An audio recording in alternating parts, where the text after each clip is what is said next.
پاکستان میں آپ جیسی دو باجیاں اور ملتی نہیں. ہم نے بہت ڈھونڈا ہے, ہم انہیں MNA بھی بنا دیں گے, ہم انہیں MPA بھی بنا دیں گے. ہم نے بہت ڈھونڈا ہے کہ کوئی آپ کے لیول پہ جا کے بدتمیزی کر سکے, آپ کے لیول پہ جا کے گند پھینک سکے, لیکن نہیں ملتی باجی. آپ کا ہمارے پاس مقابلہ نہیں ہے, ہم بدتمیزی میں آپ سے ماڑے ہیں. آپ سے تو ہمارے مولانا صفدر صاحب بھی بیچارے, وہ بھی بیچارے ڈرتے ہیں. وہ ڈر کے پتہ نہیں کون کون سے فتوے دینا شروع ہو گئے ہیں آج کل. اب میری منت ہے قوم سے کہ ان کے فتووں پہ چلتے ہوئے کام شروع نہ کر دیجیے گا, کیونکہ اس کام کی جو بعد میں نتیجے نکلنے وہ ملک کے لیے بڑے خطرناک ہونے ہیں. اس لیے مولانا صاحب جو باتیں کرتے ہیں انہیں اگنور کر دیا کریں. وہ کوئی اپنا ہی توبہ نعوذ باللہ دین اکبری کی طرح کو اپنا ہی دین نکالنے کی کوشش کر رہے ہیں. اس ٹائم ہمیں بھی باجی اس ڈاکٹر کا نام بتا دیں جس سے آپریشن کروانے کے ایک ہی ہفتے کے بعد بندے کی آواز اتنی اونچی ہو جاتی کہ مائکرو فون کی ضرورت نہیں پڑ جاتی. میں تو گلی میں کوئی ساس اور بہو لڑتے دیکھوں تو میں ان باجیوں سے پوچھتا ہوں کہ آپ بڑی لڑاکی ہیں, کہ آپ ہمارا PTI کا دفاع کریں گی اسی زبان میں جس میں باجی مریم صفدر اور باجی مریم اورنگزیب کرتی ہیں.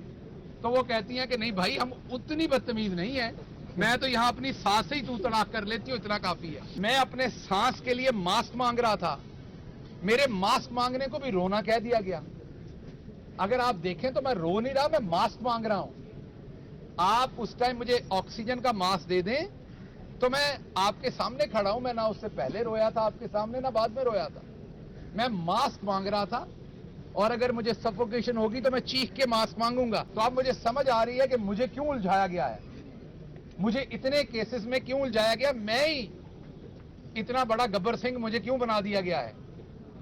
اور اس کی وجہ یہ ہے تاکہ عمران خان کا دفاع نہ ہو سکے, پاکستان تحریک انصاف کا اس طریقے سے دفاع نہ ہو سکے. مثلا کل جب میں نے وہ سٹیٹمنٹ دیکھی تو مجھے بہت افسوس بھی ہوا, دکھ بھی ہوا. وہ کل مریم اورنگزیب صاحبہ کا بیان میری نظر سے گزرا. انہوں نے کہا کہ جیل بھرو تحریک نہیں, ڈوب مرو تحریک آپ کو چلانی چاہیے. مجھے بڑی تکلیف ہوئی کیونکہ مجھے اپنی پارٹی سے اس طرح کا توانا جواب واپس نظر نہیں آیا.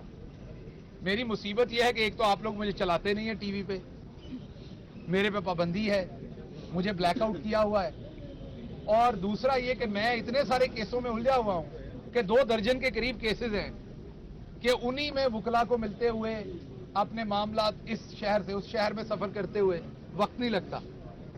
تو اب مجھے سمجھ آ رہی ہے کہ مجھے کیوں الجھایا گیا ہے, مجھے اتنے کیسز میں کیوں الجھایا گیا. میں ہی اتنا بڑا گبر سنگھ مجھے کیوں بنا دیا گیا ہے. اور اس کی وجہ یہ ہے تاکہ عمران خان کا دفاع نہ ہو سکے, پاکستان تحریک انصاف کا اس طریقے سے دفاع نہ ہو سکے. مثلا کل جب میں نے وہ سٹیٹمنٹ دیکھی تو مجھے بہت افسوس بھی ہوا, دکھ بھی ہوا. وہ والی باجی جو ہے انتہائی بدتمیز ہیں, یہ سب کو پتا ہے, نئی بات نہیں ہے.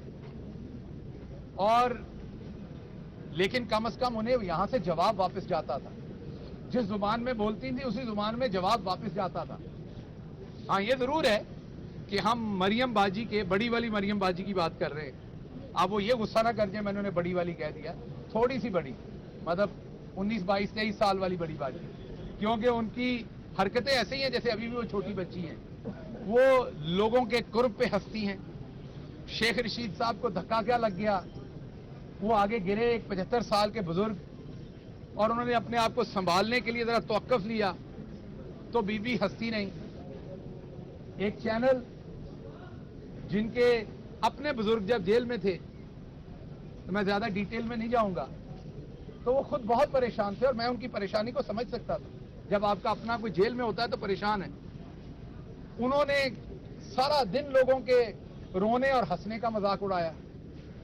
میں اپنے سانس کے لیے ماسک مانگ رہا تھا, میرے ماسک مانگنے کو بھی رونا کہہ دیا گیا. اگر آپ دیکھیں تو میں رو نہیں رہا, میں ماسک مانگ رہا ہوں.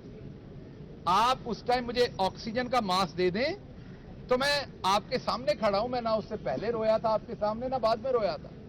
میں ماسک مانگ رہا تھا, اور اگر مجھے سفوکیشن ہوگی تو میں چیخ کے ماسک مانگوں گا.